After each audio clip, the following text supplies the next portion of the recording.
Assalamualaikum warahmatullahi wabarakatuh. Saudara sekalian, ini saya lanjutkan untuk materi kita ini, biar nanti bisa kita nikmati sambil kita persiapan buka mungkin. Ini bab ke-13, iman kepada Rasul Allah. Jadi apa sebenarnya Rasul Allah itu? Kok ada istilah juga Nabi? Kemudian ada di sana peristiwa-peristiwa yang luar biasa. Itu apa itu perbedaan mukjizat, karomah, maunah dan sebagainya. Ini akan kita kupas satu persatu, saudara sekalian. Sebelumnya, mari kita buka dengan bacaan basmalah dulu pertemuan kita ini. Bismillahirrahmanirrahim.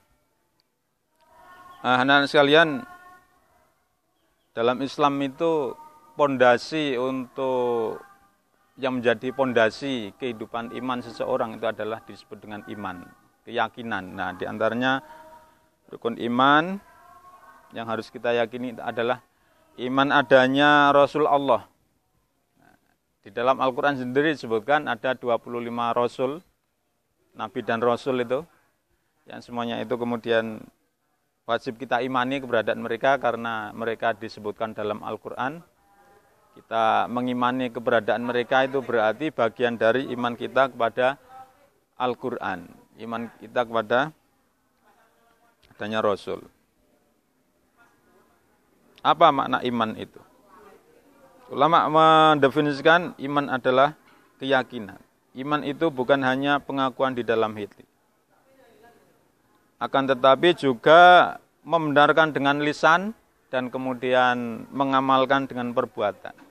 Itu semuanya yang mendasari adalah iman. Kalau kita sudah mengklaim bahwa kita seorang beriman kepada Rasul, maka perkataan dan perbuatan kita pun juga harus mencerminkan keimanan kepada Rasul Allah. Apa makna Rasul? Mungkin ada pertanyaan di antara kalian, apa makna Rasul? Rasul itu apa sih? Kata Rasul artinya utusan. Seakar kata dengan rosalah, mengutus, risalah, surat. Rasul, utusan Allah. Rasul Allah berarti utusan Allah. Iman kepada Rasul Allah artinya mempercayai bahwa Rasul Allah itu adalah orang yang diutus oleh Allah untuk menyampaikan ajaran dari Allah yang berupa wahyu kepada umatnya untuk dijadikan pedoman hidup guna kebahagiaan hidup di dunia dan di akhirat.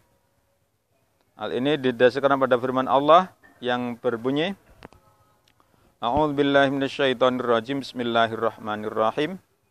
Laqad mannallahu 'alal mu'minina idz ba'atsa fihim rasulam min anfusihim yatlu 'alaihim ayatihi wa yuzakkihim wa yu'allimuhumul kitaba wal hikmata wa in kanu min qablu lafi dhalalim mubin. Sungguh Allah telah memberi karunia kepada orang-orang yang beriman ketika Allah mengutus di antara mereka seorang rasul dari golongan mereka, yang Rasul itu membacakan kepada mereka ayat-ayat Allah, membersihkan jiwa mereka, dan mengajarkan kepada mereka Alkitab dan Al-Hikmah, dan sesungguhnya sebelum kedatangan Nabi itu, mereka adalah benar-benar dalam kesesatan yang nyata. Quran Surat Ali Imran ayat 164. Nah, ini sebagaimana Rasulullah Muhammad juga menyampaikan risalah kepada umatnya, yang tidak jarang juga Rasul ini menyampaikan risalah itu kemudian dimusuhi oleh umatnya. Maka ini mumpung momen momen Ramadan ini, saudara sekalian, saya anjurkan kalian juga menyimak film serial Umar yang ada di MNC TV itu. Itu di sana kehidupan Nabi Muhammad sampai nanti Nabi Muhammad wafat, dilanjutkan dengan Abu Bakar sampai wafatnya Umar bin Khattab. Jadi untuk saat-saat ini pertentangan orang-orang kafir Quraisy terhadap Nabi Muhammad. Para Rasul bertugas untuk menyampaikan perintah atau ajaran dari Allah, yaitu untuk menegakkan kebenaran dan menjauhkan manusia dari kebodohan dan kesesatan. Secara rinci, fungsi para Rasul dijelaskan dalam Al-Quran berikut ini. Satu, ini fungsi para rasul ya, di antaranya. Satu, menyerukan kepada tiap umat agar menyembah Allah saja. Nah, ini jadi menyerukan agama tauhid. Agama tauhid itu agama yang mengisahkan Allah. Yang kedua, memberi peringatan yang jelas. Peringatan agar umat manusia ini dalam hidup itu selalu mawas diri dan waspada. Yang ketiga, membawa berita gembira dan memberi peringatan. Berita gembira bagi orang-orang yang berbuat baik. Nanti mereka akan dibangkitkan oleh Allah di akhirat, dimasukkan ke dalam surga. Dan peringatan kepada umat manusia agar manusia itu hati-hati dan tidak melaksanakan kejahatan.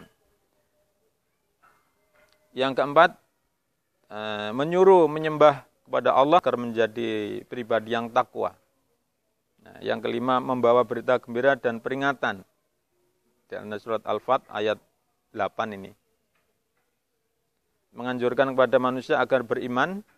Yang berikutnya, yang 7, membacakan ayat-ayat Allah sebelum diturunkan azab. Yang ke-8, menjelaskan agama dengan terang dan jelas. Quran surat Ibrahim ayat 4. Yang ke-9, menceritakan ayat-ayat Allah. Untuk khusus Nabi Muhammad sendiri, risalah yang dibawa Nabi Muhammad sudah terangkum dalam Al-Quran, Bapak saudara sekalian. Jadi kita umat Muhammad ini selayaknya bisa membaca Al-Quran, kemudian bisa memahami Al-Quran. Nah, anak sekalian, seringkali ya, tatkala seorang Rasul itu menyampaikan risalah, itu umatnya senantiasa menantang. Ada yang menantang, karena apa? Karena biasanya itu orang-orang yang sudah mapan, orang-orang yang kaya itu merasa terusik kedudukannya. Yang awalnya itu dia pimpinan, bisa jadi karena adanya Rasul itu kemudian dia merasa gengsi, akhirnya dia menentang keberadaan Rasul itu. Maka dalam rangka memberi petunjuk itu untuk menguatkan risalah itu, kemudian Allah memberi Rasul-Rasul itu yang dinamakan dengan mukjizat. Nah, mukjizat itu apa? Mukjizat adalah suatu peristiwa yang luar biasa. Suatu yang luar biasa. Yang terjadi, peristiwa itu terjadi pada Rasul-Rasul. Nah, kalau Nabi Muhammad sendiri punya mukjizat, yaitu dulu Nabi Muhammad diizinkan oleh Allah membelah bulan. Jadi dengan tangan beliau, dia berdoa kepada Allah, tangannya dianjungkan ke langit saat itu, di bulan purnama itu, kemudian dibelah. Dan terlihat oleh masyarakat bulan terbelah sungguhan. Itu peristiwa luar biasa, mukjizat. Ada juga mukjizat peristiwa yang terjadi pada Nabi Musa, yaitu berubahnya tongkat Nabi Musa menjadi ular, itu peristiwa luar biasa, mukjizat. Dan sebagainya. Selain itu juga ada sihir. Sihir adalah peristiwa luar biasa yang terjadi pada tukang-tukang sihir. Ini lawan dari Rasul biasanya, tukang sihir itu. Karena tukang sihir itu bersekutu dengan setan, sementara Rasul adalah bersekutu dengan mengajak kepada kebaikan. Contoh sihir ini adalah tatkala Nabi Musa menghadapi tukang sihir Raja Fir'aun. Maka di sana tukang sihir Raja Fir'aun bisa mengubah ular tali temali itu menjadi ular. Akhirnya tukang sihir takluk kepada Nabi Musa karena Nabi Musa menggunakan mukjizat dan Allah memenangkan. Falamma alqaw qala Musa ma ji'tum bihi sihru innallaha sayubtilu. Jadi tatkala Nabi Musa bertemu dengan tukang sihir semuanya kalah. Karomah.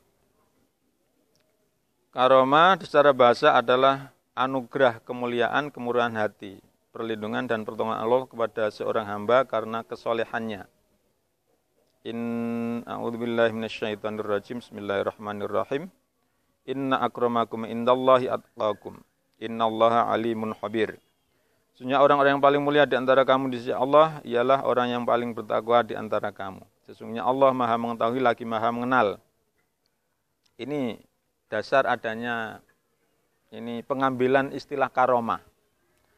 Tapi secara istilah, biasanya karomah itu adalah peristiwa luar biasa yang terjadi pada hamba-hamba Allah yang soleh. Tapi peristiwa ini tidak bisa diulangi lagi, saudara sekalian ya. Jadi jangan tertipu dengan peristiwa-peristiwa luar biasa yang ternyata bisa diulang-ulang. Nah, itu harus curiga itu. Jangan itu adalah tipu daya jin atau tipu daya setan itu. Sebaiknya orang-orang yang berpaling dari Allah akan menolak kebenaran, maka mereka adalah orang-orang kafir.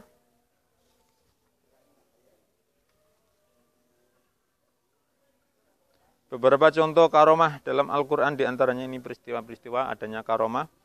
Peristiwa pada Nabi Zakaria AS, yaitu setiap kali Nabi Zakaria AS memasuki mihrab atau bilik tempat ibadah Maryam, Nabi Zakaria selalu mendapati makanan, buah-buahan.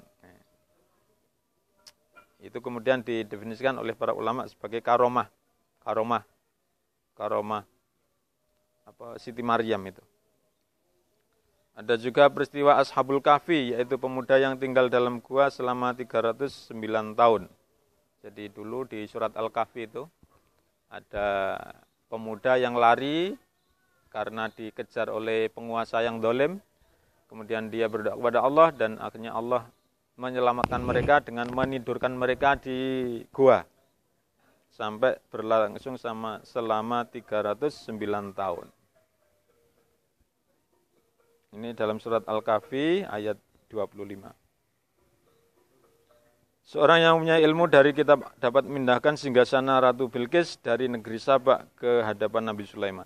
Ini dalam surat Al-Imran ayat 39 sampai 40.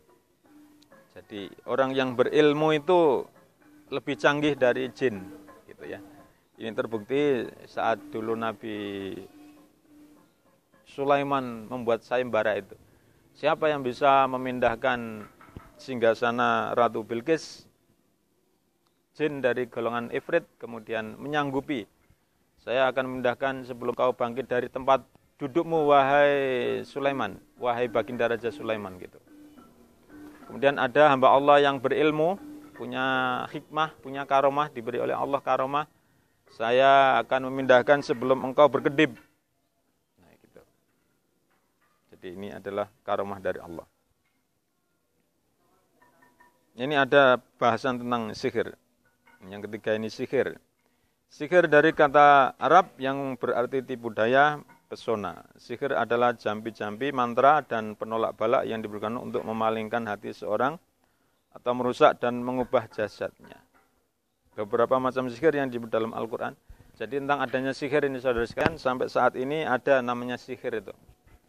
Dan kita harus berlindung kepada Allah dari adanya sihir dan jangan sampai kita ini mempelajari sihir. Karena apa? Itu adalah bagian dari dosa-dosa besar. Sihir itu dosa besar.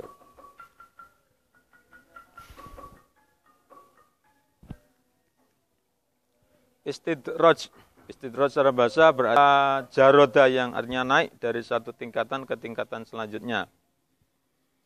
Sementara istidraj dari Allah kepada hambanya dipahami sebagai hukuman yang diberikan sedikit demi sedikit dan tidak diberikan langsung. Allah biarkan orang ini dan tidak disegerakan azabnya seperti dalam firman Allah. Nah ini istilah. Fadharni wa may yukadzibu bihadzal hadits sanastadrijuhum min haitsu la ya'lamun. Maka serahkanlah ya Muhammad kepadaku urusan orang-orang yang mendustakan perkataan ini. Nanti kami akan menarik mereka dengan berangsur-angsur ke arah kebinasaan dari arah yang tidak mereka ketahui. Jadi ini istidraj ini patut kita waspadai saudara sekalian. Karena apa? Kita ini kalau nggak waspada bisa jadi kita ini sedang diberi oleh Allah istidraj. Biasanya ini orang-orang yang banyak berbuat dolim, berbuat maksiat, tapi kemudian mendapat kemudahan-kemudahan. Gitu. Misalnya, istidraj dapat berupa keadaan seorang yang terus dilimpahi rezeki dan kejayaan. Walaupun dia bukan hamba Allah yang taat. Nah ini. Malah seorang berbuat maksiat yang terus-menerus. dapat disimpulkan bahwa istidrat adalah kekuasaan, kejayaan, kekayaan yang dilimpahkan Allah kepada seorang, namun anugerah tersebut tidak menjadikan seorang tadi semakin dekat kepada Allah, tapi justru menjadi semakin jauh. Jadi istidrat ini hakikatnya adalah ujian. Nah, hakikatnya adalah azab. Karena bisa jadi dengan istidrat ini akhirnya orang itu akan berpaling dari Allah, sehingga dia kemudian sulit mendapatkan hidayah. Contoh manusia yang mendapat istidrat ini banyak. Salah satunya adalah Qarun. Qarun ini sendiri adalah saudara sepupunya Nabi Musa. Dia ini adalah seorang manusia yang teramat kaya, walaupun kekayaannya semakin bertambah, rezekinya melimpah ruah dan sebagainya, tetapi ia semakin jauh dari Allah. Dia akhirnya ditenggelamkan Allah ke dalam bumi dengan seluruh hartanya. Kisah ini terdapat dalam Quran surat Al-Qasas ayat 76 sampai 82. Jadi saudara sekalian, mari kita waspadai jangan sampai kita ini mendapat laknat dari Allah, atau kekayaan yang kita dapatkan itu ternyata adalah istidraj yang nanti menjadikan kita celaka. Celaka yang hakiki adalah celaka di akhirat kelak. Makanya saudara sekalian, harus kita pegang betul-betul bahwa kita hidup di dunia ini adalah untuk mencari ridha Allah, untuk beribadah kepada Allah. Wala tamutunna illa wa antum muslimun. Dan janganlah kalian itu mati kecuali dalam keadaan Islam. Nah ini. Maka mumpung ini Ramadan, mari kita banyak beribadah kepada Allah dan banyak bersedekah jika kita mampu, banyak memberi dan banyak berbuat baik kepada orang lain. Nah ini saudara sekalian tentang iman kepada Rasulullah. Jadi Rasul adalah pembawa risalah untuk kita. Kurang lebihnya mohon maaf. Assalamualaikum warahmatullahi wabarakatuh.